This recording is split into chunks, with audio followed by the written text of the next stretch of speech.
Le but aujourd'hui, c'est que nous travaillons en union nationale, fraternité. Nous devrons avoir l'esprit patriotique. Un nouveau challenge s'ouvre au Gabon pour le monde associatif, boosté par l'arrivée au pouvoir du président de la transition, le général de brigade, Brice Clotaire Oligui Nguema. C'est au sortir de cette rencontre que nous sommes décidés de nous organiser pour répondre favorablement à l'appel du président de la transition pour lui dire que les associations veulent parler d'une voix et répondre favorablement à son appel et participer efficacement et effectivement aux activités de la transition. Ce mercredi, elles étaient plus d'une trentaine d'associations à s'accorder pour la mise en place d'une confédération des associations afin de pouvoir, d'une seule voix, contribuer à la restauration des institutions et à l'état de droit, aux côtés notamment des acteurs de la transition au Gabon.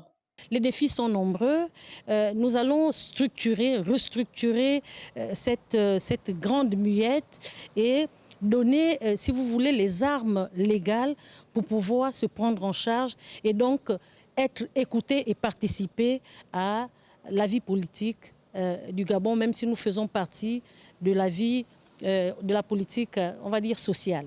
À travers une élection ayant respecté les principes cardinaux irrelatifs, un bureau composé de près d'une dizaine de personnes a été composé lors de cette première rencontre. Nous avons un nouveau président, nous avons un nouveau pays à construire.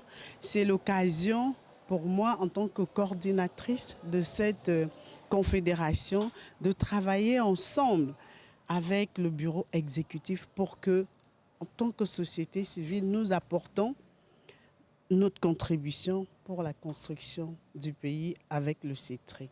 La contribution affirmée de la société civile à la restauration des institutions républicaines est une des victoires remportées par le pouvoir de la transition, dont les appels à la mutualisation des forces vives de la nation en vue de la mise en place d'un cadre de fonctionnement préparent aujourd'hui pour demain le retour à l'ordre constitutionnel.